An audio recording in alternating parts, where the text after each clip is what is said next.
Welcome to the 3030 Health Podcast. The following discussion is for education and entertainment. It is not intended to diagnose or treat disease. Please do not apply any of this information without first discussing it with your doctor. Here is your host, Dr. Ruiz. Hello everyone, my guest today is Coach Michael Bann. He is the head coach at OPEX Fitness in Scottsdale, Arizona. Michael is currently finishing a graduate degree in kinesiology at Arizona State University. Aside from his academic education, he's traveled the world seeking a deeper understanding of the human body. He recognized that no matter what new information was presented, there were underlying principles that could be applied across all populations. Michael is not only inspired to coach his clients, but he has a passion to educate other coaches. He has consulted with the United States Army and worked with professional and collegiate athletes, as well as general fitness clients seeking to look and feel their best. As a quick reminder, I will be presenting at PaleoFX this spring. This upcoming Monday, April the 9th, I will be hosting a Facebook Live with Keith Norris, and we will give you a sneak peek at some of the content that will be presented at PaleoFX. I hope to see you there. And, as usual, I hope you enjoy the show.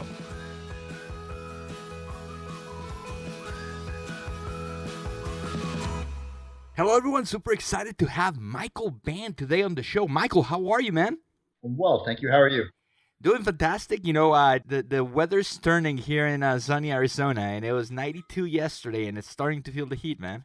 Yeah, I'm not ready for it. I like the cold. I don't like the fact that it's already in the 90s. Hey, it's some level of hormesis at some point, but then after it hits like 115, like, you know, it's just fucking hot. Yeah, I was actually gone last summer during that 120 week that it was. I was in San Francisco where it was like 67, so I skipped out that entire week. We're talking before we started the show, you know, how we go all around the country and you know, in some cases around the world to present our findings or our knowledge. And it usually conferences happen in the summer, so I usually get to skip 1 or 2 weeks of hot weather. Last year, I was taking boards and I had to stay here the whole summer. Man, it was brutal. Oh, that is rough. I'm excited though because Ancestral Health is in Bozeman this year, which is going to be really nice weather. Probably going to be cold for us. Oh, it'll be freezing. For us, that's like sweater and jacket and stuff. So, dude, you know, for anyone that doesn't know you, where do you start? What's your hero story? Yeah, so I'm Michael. I'm a strength and conditioning coach. Been doing this for about 10 years. I've always been a curious individual. I like to ask a lot of questions. And so some would call me a professional toddler. All I do is ask why. And then when you tell me why, I ask why about that. And I'm never fully satisfied with answers. I've never been one to be completely happy with answers. Whether that's a good thing or not, I'm not sure. But it's just led me down a path of continual investigation, trying to seek truth. And that's led me into researching performance with humans in fitness and sport. And I found that over the years, the same thing that causes a detriment to performance can also be the exact same thing that causes pain. So I've fallen into this world where everything is a puzzle and each person is a unique puzzle. And I just solve puzzles all day. We met at AHS last year. You know, and you have a pretty big lab, you know, like a pretty big laboratory where you have been testing this hypothesis for quite a while now. Can you talk a little bit about that and your method of training? And then we can start, you know, shifting into what you mean about performance and physiology. Yeah, so I work out of a facility called OPEX Fitness. We're an international fitness company, and I'm one of the head coaches, and I'm also an instructor for our education platform. And essentially what I do is I work with clients all over the world, and I track data on everybody. So we use a software program called Fitbot, and it allows me to track their metrics in terms of fitness and anything that pertains to fitness. So body composition, strength numbers, energy systems, so 1.5 mile runs or 10K runs or whatever it might be, that's the client's goal. And essentially, I've done stuff from looking at stool samples to determine is there a parasite that could be dampening the aerobic system that's causing some issues, or is there an issue with the body using lactate? So I've done lactate testing on different clientele, where I'll actually have them do some form of a workout, and then I'll test their lactate, their blood lactate, throughout that workout to find out exactly where their limiting factor is in their physiology, or what you just call their energy systems.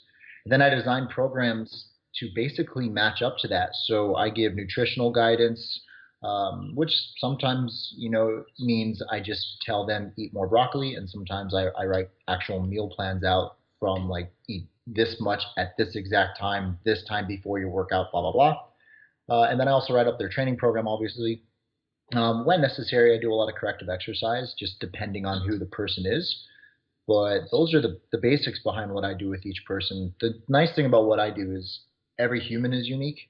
And so from their state of emotional maturity to their state of physical maturity to their training age to their lifestyle to anything that could impact their life, the program is written very individually to basically meet them where they're at and nudge them forward.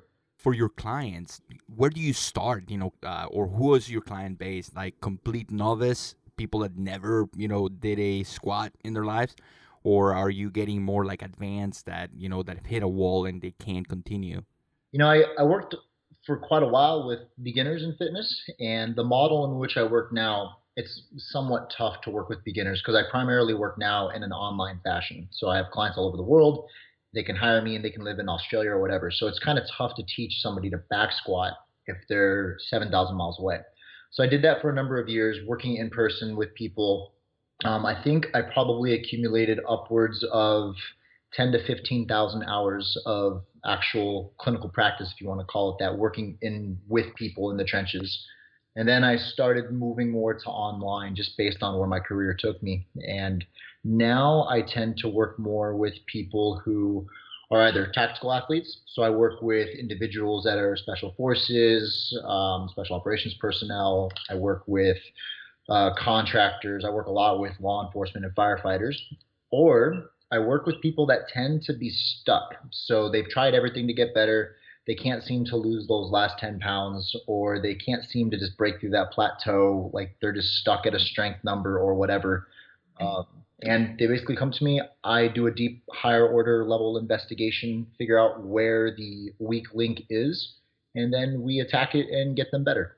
So I don't want to get people that have never that are still doing a standard American diet in my practice. I want to get people that have tried things and they still haven't received 100% benefit, or they still feel that there's maybe a hormonal problem or an infection. And those are the people that in the end, those are the people that I want to see in my practice, because the doctor time is not inexpensive, And I want to make sure that we don't waste that very valuable doctor-patient time discussing, the benefits of going gluten-free. So that's why I personally have this podcast, and I want to, give this information away, because we need to scale this system out. It's going to be impossible for Mike by himself to try to change the world. So that's why we're doing these interviews, to try to help people get over those easy limitations. And once those T's and I's are dotted and crossed, then that's when we should look for someone to help us hone in and make us superhuman. So as a baseline, okay, before someone starts flooding you with emails about becoming one of your clients, what are some like baselines that you have for someone before they come to you? Well, one, if they do come to me, they always speak to my assistant Angel, who is awesome. So he basically talks to everybody before he puts them on my schedule. So he handles all of that for me. Essentially, you have to have some level of exposure to fitness, meaning you've done something in fitness. It doesn't have to be CrossFit. It could just be you like lifting weights, and that's it. For the most part, I like that. I like when people come to me and they already understand that they should be eating vegetables and high quality animal protein and chewing their food and staying hydrated.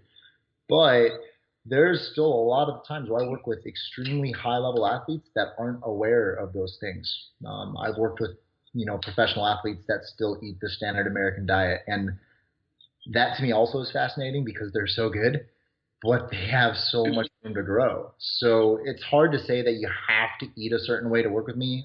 For one, I'm kind of, as John Berardi would put it, I'm a diet agnostic. I'm nutritionally agnostic. Like whatever I got to do to help optimize you, that's what we'll do. I just prefer that people slowly create awareness. And sometimes that's my job, is to give them resources to create awareness. And sometimes they already show up with awareness. But that's what's beautiful about what I do, is I can meet anyone where they're at and I can push them forward to where they want to be.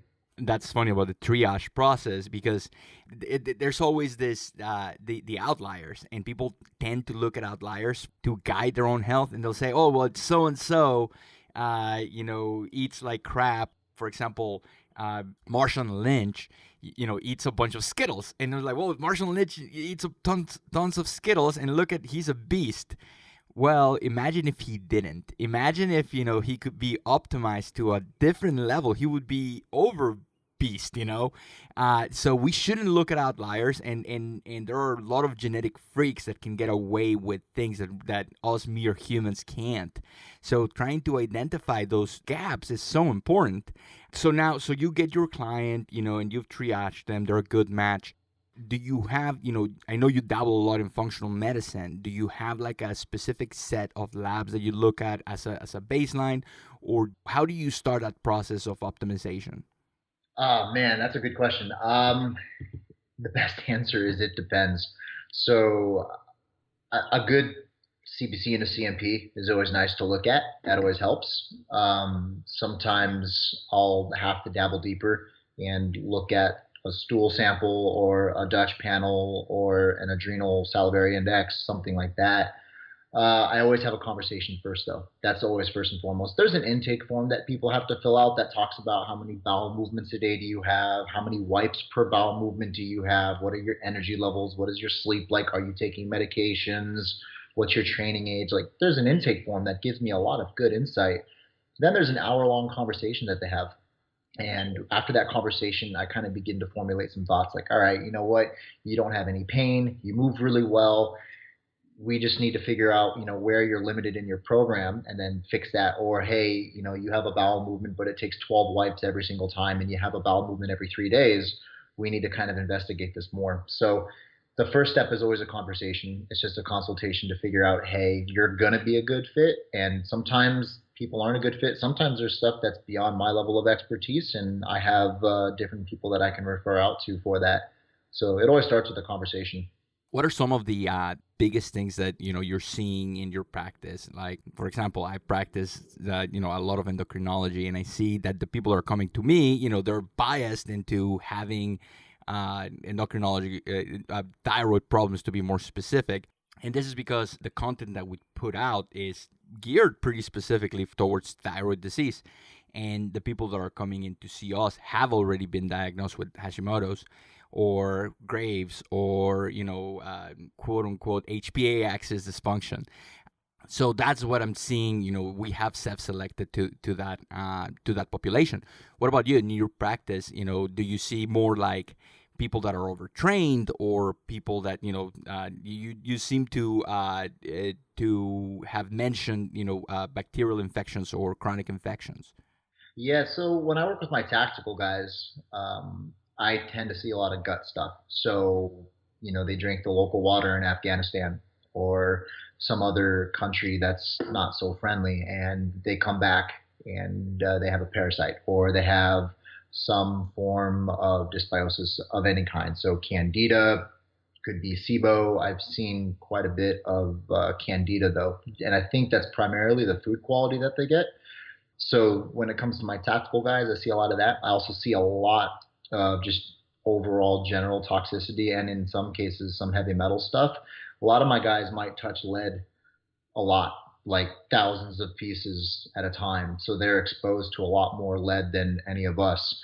And so tend to see a lot of toxicity. When it comes to my non-tactical population, I tend to see a lot of people that have lost weight when I work with like body comp and the body composition crowd. The whole notion of like if it fits your macros and just drop calories, lose weight, and then try to, reverse diet back into it. What I see a lot is people do successfully lose weight by dropping calories. You can't deny it. Like if you starve yourself, you lose weight.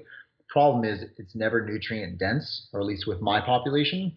So they don't have the nutrients to take on all the stuff that's in those fat cells. So when they burn off that fat, lipolysis, now those toxicants and toxins get into the bloodstream. They can't actually biotransform and get rid of it. They're low on fiber. So things just kind of go awry. And then when they reverse diet, they balloon up. And so I've worked with a lot of body comp people that tend to present with like, hey, I used to be able to diet down and lose weight easily, and now I can't no matter what I do. So that's another population I tend to work with. In general fitness, I see a lot of people that are just not aerobic. So to me, aerobic is not just cardiopulmonary system. Aerobic means the ability for your heart to do its job, the ability for the lungs to do their job, but also the ability for muscles to be as oxidative as possible, so certain muscle fibers can kind of transform based on the training program. But one thing I think most fitness coaches are missing the boat on is the lack of understanding of mitochondrial dysfunction. So whatever that might be coming from, lipopolysaccharides from the gram-negative bacteria, could be overtraining. But at the end of the day, whenever athletes are eating poor diets or overtraining, what I just call under-recovering, not sleeping enough, whatever it might be, if we're not supporting the mitochondria, then we can't use oxygen efficiently. So it doesn't matter how good your aerobic system may feel, but if you're limited on the mitochondrial function, is what I would simplify it to, your fitness will be limited. And I found that when you begin to just look at it from a cellular perspective and you attack that, every single person's an N equals one, but people get out of pain, people start to feel better, they perform better, they start hitting personal records or PRs that they haven't hit in years. So that's kind of how I usually see everything, and those are the general people that I see. And of course, I'm biased. I work in fitness. I don't work with diseased people, but it's funny that you mentioned pain being resolved from a physiological standpoint, because right now the current trend is that it's all locomotion, or it's the movement correction in order to correct pain. But you have a different idea. So I think there is some notion to pain and movement. I'm not entirely convinced anymore that biomechanics are as important as a lot of people would say. So I went to grad school, studied kinesiology. My big thing was human performance. Like I studied everything that goes into that. And what I recognized was over the years of having looked at movement, as an example, the FMS, the functional movement screen, I did approximately 200 to 250 functional movement screens a month for years. I did the math. I think I came out to just over 12,000 or something FMSs. And everything that I was told and taught in school and in these different seminars was, hey, you have to move like this, or you could get hurt, or you could have pain, or whatever. And I saw a lot of people getting more fit, getting stronger, faster, and healthier while not actually moving to some standard that a marketing gimmick basically put out. And then I saw a lot of people move extremely well, starting getting hurt. And then I started seeing people get hurt, but when they got imaging, nothing came back. So I really had my biases challenged, where I started realizing pain is not always mechanical. Sometimes it is. But if pain has been there for a little bit longer than, like, let's say 3 or 4 weeks, I'm going to assume it's more of something to do with the nervous system versus an acute localized trauma. Your face shouldn't hurt after somebody hits you in the face 6 weeks later. Like, it shouldn't hurt anymore. So same thing with fitness. I saw a lot of people having these tweaks and these sprains and these strains, but it came back idiopathic. So then I went down the hole of like adverse neural tension and neurodynamics and looking at kind of what that is and why something like that might occur. And then I was kind of digging into some of the psychosomatic stuff, so like mind-body medicine, emotional trauma manifesting inside the joints to where now your body hurts because you had some form of trauma, to toxicity, fibromyalgia and toxicity, and gut-related issues causing chronic pain and systemic inflammation. So I kind of went down that hole for quite a while, and I'm still actually deep in that hole. I'm trying to figure stuff out. I really don't even know what questions to ask right now. So I'm just kind of sitting back and observing everything. But I've gone through basically looking at why people tend to have pain, and what it came down to was the same exact reason for the most part why people don't perform at their best. But one person just tends to end up with an injury or pain, and the other person tends to just be stagnant without pain. But by attacking the cause, people, no matter what, they tend to get better. Are you familiar with the work of Ari Whidden? I'm not, actually. So he's a good friend of mine, and he has been doing a lot on the chronic fatigue syndrome and post-exercise fatigue, and he has distilled everything to basically mitochondrial dysfunction. And there is something called the cell danger response. So what happens is that if you have an infection, if you have a chronic viral infection or a intracellular bacterial infection, the bacteria or the virus goes into the cell, hijacks the nucleus because it needs to produce different proteins and amino acids in order for it to create more bacteria and cells. So what happens is that the membrane, whenever they collapse in order to allow these viruses to come out, ATP leaks, okay? And ATP is, the currency for energy, but it also works as a like a danger alarm, like an alarm system. And when other cells notice that there's ATP floating around in the bloodstream, mitochondria shut down all over the body in order to prevent the reproduction of more viruses and more bacteria.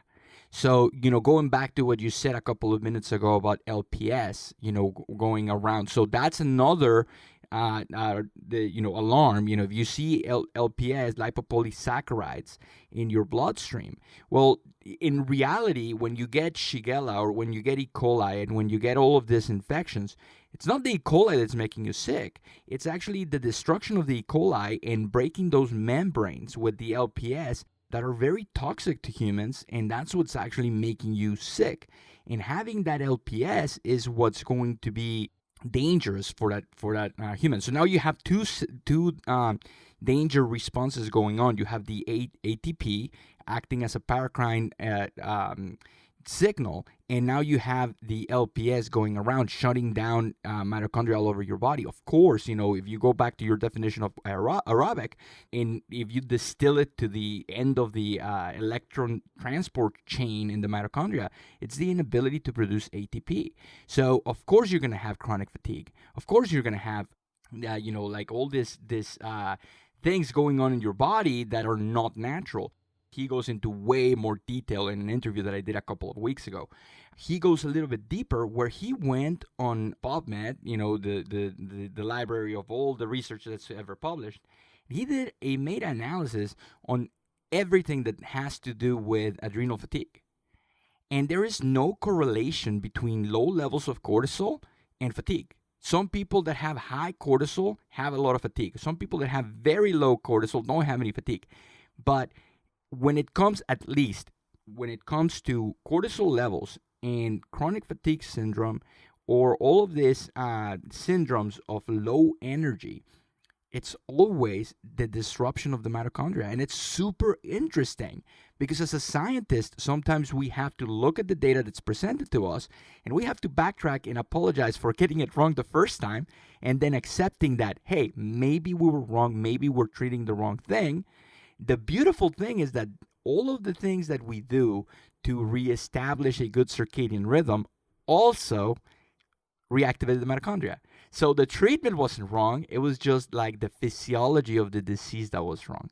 Yeah, I've been seeing that with my population, and I kind of look at it like the human being is an organism. We're an organism, and we're made up of a bunch of systems.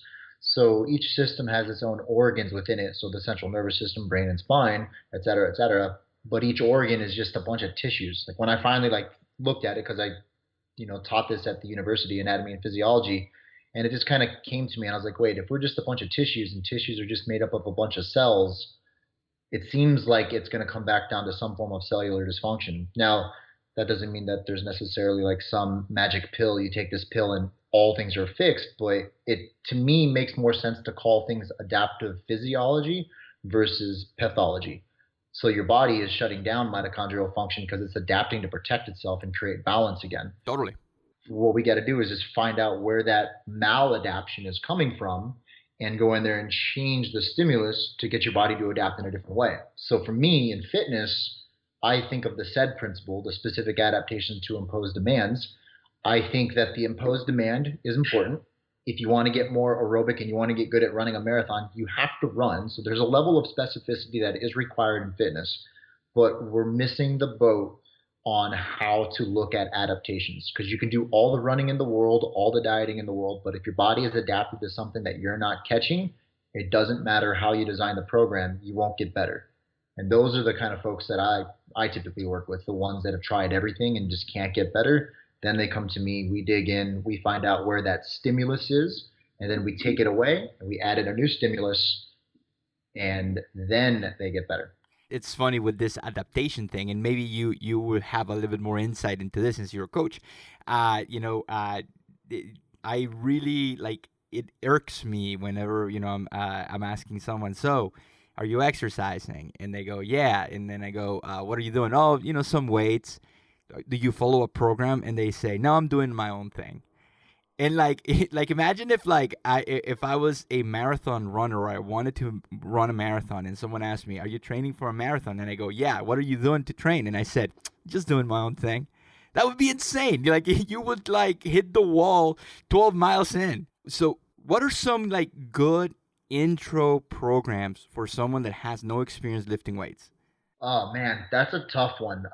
One, I would definitely say hire somebody that can assess you, because there are some contraindications with weightlifting, such as there's multiple types of acromions, for example. So you could have a type of bone structure that just contraindicates you for moving your weight overhead. So you definitely want to have somebody at least do a quick movement screen of any kind, really. But the principles behind beginning any weightlifting program, always, always, always try to learn to stop before you go. So when I travel and I teach my seminar, I always teach these coaches that come to my seminar that they have to teach their athletes to stop before they go. So that just means eccentric, tempo, whatever you want to call it. They need to learn to basically control the weight. And then after they've mastered that, they can begin to move more explosively. So I subscribe to tempo training for my clients. So 3 seconds of eccentric, whatever it might be, I just prescribe tempo. So the way tempo works is the first digit is always the eccentric. The second digit is always the isometric pause between moving into concentric. Then the third digit is concentric. And then the fourth digit is the pause before moving back to eccentric. So if I was to have a brand new athlete that's never done anything, I might tell them, hey, do a goblet squat at 5-0-5-0 tempo. So it's 5 seconds down, no pause, 5 seconds up, no pause. Continual movement, just mastering that pattern. Once they've accumulated enough time of just training, then they can move on to more sexy stuff. But the first thing is always, always, always teach athletes to stop before they go. People shouldn't be doing box jumps and running if they've never done fitness. It blows my mind that there are coaches out there that think giving somebody that's brand new to fitness a 1 mile run is a good idea. Because really, 1 mile is approximately 1,600 meters, which is approximately 1,500 steps, which is approximately 750 single leg hops. Why would you give a brand new person to fitness 750 single leg plyometric exercises? That doesn't make sense. So I would always teach people to do lots and lots and lots of tempo training. If you're brand new to fitness, that's what you should be doing. Control the movement, stick with more unilateral stuff, dumbbells versus barbells, because it's really good to begin to create symmetry in the movement. So if your right arm is the weakest arm, use the right arm as the first arm, and whatever the right arm does, the left arm matches so the right arm can catch up. Those would be some basics that I would start with. So it's a bad idea to show up for a box on the first day and doing Murph? It's a horrible idea. It's borderline malpractice. It's like your gym should be taken away from you by making athletes do that are not prepared for it. It blows my mind people still do that. Bro, but you scale it down. So that's another thing though, right? So we think about scaling, and what coaches don't recognize is that at the end of the day, the nervous system is king. So you have to actually recognize that the dose response to the nervous system is what dictates adaptations in fitness. So if you just scale a movement, that doesn't mean anything in terms of adaptations. That just means you change something, but there's still nothing individualized there. And unfortunately, people like having the that hit. They like the epinephrine. Let's drain all the cortisol and liberate all the glycogen and see stars. There was an argument on Facebook a couple of months ago about someone posted about how dangerous CrossFit can be.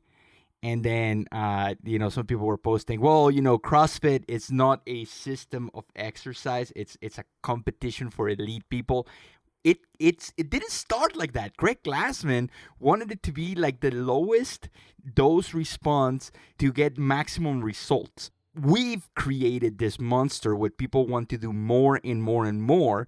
And of course, the Rich Frontings of the world and the Zach Morans of the world are going to be beasts, and they're going to be able to do it. And you throw anything at them and they'll fucking finish it. Yeah, I think people want to belong to a tribe.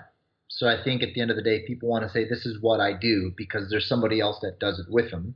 One thing I think is, or at least that's always been fascinating to me, is people don't investigate what happened 10 years prior. So you look at Rich Froning, and he's a great example of an absolute athletic freak. How come no one's talking about what he did when he was 16? They're only talking about what he does now. So nobody wants to look at what he did to get to where he's at. You don't just look at some CEO of a company and think, oh, I just need to become the CEO to make that kind of money. No, you got to think about what he did in school, the networking, the contacts he made, all that, because now the CEO is 47 and people are looking at, oh, when I'm 47, that's what I'll do. No, you have to do everything that led up to that. And then if you look at the hit, I think people took it the wrong way in the sense that high intensity interval training, there's no doubt that it helps burn fat. It gets results. Every single trial that you read about in the research shows that for the most part. And the one thing that I throw back at that is, when was the last time you saw a 52-week trial of high intensity interval training? It's always shorter term. Like, you can use high intensity interval training, lactate training, as I would call it, or we would call it. You use it to peak the aerobic system. But if you really look at what these high level CrossFitters are doing, they're actually keeping everything aerobic. So I remember looking at Rich Froning's row repeats probably 3 years ago now. He posted a screenshot of it, and he was hitting every single row, a 1K row, in about 325, give or take 1 second. He did 4 or 5 of them, and he only rested a minute between. So imagine rowing a kilometer in 325, rest a minute, do it again 5 times. People see that and they think, oh my gosh, I have to bust my ass to get there. What they don't realize is his actual 1K PR is 245. So his 1K PR is 245. So 325 is a jog to him. I have an athlete that can do 25 500-meter rows in 133, plus or minus half a second, with a 3-minute rest in between. But he can row like a 115 500. So of course 133 is aerobic. And when people start to see it that way, they realize, oh, for me to get the exact same dose, I have to row those 500s at 157. And then it takes years to build that, because one, you have to build new mitochondria. So mitochondrial biogenesis has to occur. And from my take on it, by going too deep, you end up activating AMPK. So your ATP, ADP, AMP ratio changes negatively. So then you get one enzymatic reaction, which does cause mitochondrial biogenesis. By just doing less intense contractions, you still have calcium that's secreted. That also creates, mitochondrial biogenesis. And if we can keep things at a sustainable level while still building volume, you can actually get stronger and more fit while still building the aerobic system, because you're just going to be a mitochondrial dense athlete. That takes years and years and years to build. That's why I think most people in CrossFit, when they start doing high intensity, they're coming in with no experience, so they can't really be intense in the first place because they're not trained enough to dig into their nervous system. And then two, it lasts 2 to 3 years, and then they're like, you know what? I'm keep getting hurt, or I have pain, or yeah, I'm over it. And that's typically what happens in group fitness. They move on to Orange Theory, which is the new thing now. Then eventually Orange Theory, that will die off and something else will come about. And so I think people want to belong to something, and until there's a system that can really give you all of that individual care while also giving you something to belong to, I think we're going to keep seeing this giant loop. That's so funny because, yeah, people like to belong, and that's something that that the CrossFit community and the paleo community and the ancestral community give us, the ability to have a tribe. And that's important, that's part of the health spectrum. We want to belong to a tribe. I think the newest tribe, and maybe you can talk about, a little bit about this, is the keto movement is like really, really picking up, and a lot of the people in the health space are kind of gravitating toward it. What are your thoughts on keto for like athletic performance? Yeah, so I guess my first thought is actually Charles Poliquin told me this a while back. He said success leaves clues. So what I would do is I would go look at the best of the best in their sports and try to analyze their diets. And I got food logs from multiple CrossFit Games athletes, being that I'm at OPEX, we have exposure to a lot of that. CrossFit Games athletes, when I looked at all of their nutrition, they all average somewhere around 25-ish% protein in terms of their macro percents. They averaged around 40 to 45%, depending on male or female, for carbs, which is not keto. And so I would say, looking at what some elite level CrossFitters in terms of the sport of fitness are doing, I would wonder, one, if we did make them keto, would they get worse? Two, is it worth the risk? And three, if keto is that great for that specific endeavor, how come more and more people at the highest level of the sport are not doing it? But at the other end, like if we're talking maybe just weight training and body composition, yeah. So I think before we can say performance, we have to define what performance is, because CrossFit is different than Olympic weightlifting versus bodybuilding versus, doing a 1600-meter sprint. Let's say you have a cousin who is in middle age, and she comes to you and she says, "Hey, I'd like to try keto. What do you think?" And this is strictly for body comp. Yeah, I mean, I would first ask, what has she tried in the past, or what have they tried? Because I'm more of a fan of trying to just forget his name. I think it was Mike Nelson, Dr. Nelson. Yeah, He was Mike P. Nelson. yeah, Yeah, yeah. So I kind of like his approach where he talks about more metabolic flexibility. totally. I think for a brand new person that has never tried anything, like if this cousin of mine was like, "Hey, I've never really done anything. I eat a lot of McDonald's," I would probably approach lifestyle habits before I started just hammering down specifics and strict things on nutrition, because there's probably a lot of easy tweaks we can make to help. Now, again, that's dealing with your Gen Pop. They do the standard American diet. Like, you do the standard American diet and you switch to veganism, you're going to get better because you're finally eating broccoli. Hey, cabbage soup diet. You go from sad to cabbage soup. You'll lose weight and you'll look better.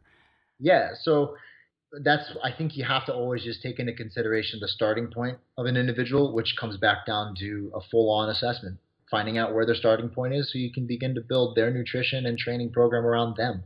But again, let's say I actually played around a golf completely on accident. He just ended up in my foursome or whatever. He's a PhD in I forget the specific field, but he does cancer research. And he was talking about how he's actually given people he know with cancer keto diets because their specific tumors feed only on glycogen or glucose. And so by going keto, he helped them. But there's also cancers that feed on ketone bodies. So I think you always have to consider, hey, we have to be very, very specific with why we're prescribing something. And for certain populations, again, I think keto can be great, but it comes down to who they are. And is it sustainable? I think the sustainable thing, I think that there are people that have been doing a ketogenic diet for a very long time. So I don't think that would be like my concern. But yeah, going back to cancer, breast cancer, it does regress a little bit of the growth, and then it mutates, and then it starts using lactate and ketones too, and then it spreads, and there is so much metabolic flexibility because that's your DNA. Cancer is part of you. There is so much metabolic flexibility within us, and that's the reason people can do like a Shakeology diet, or they can do like a cabbage soup diet or a vegan diet, and you will have success stories with everything. It's just, what is the best diet for you? What is the best diet that's going to reverse inflammation? What is the best diet that's going to fuel you through your glycogen expensive exercise? What is the best diet for the people that sit in front of a computer 40 hours a week? That's why it's so important to just stop listening to Facebook and get yourself a coach and get yourself a professional that can guide you through what you're going to, and specifically someone that is going to be open to not just one style of practice, but being able to identify where you are lacking and prescribe you something that is going to help you personally at your stage in life.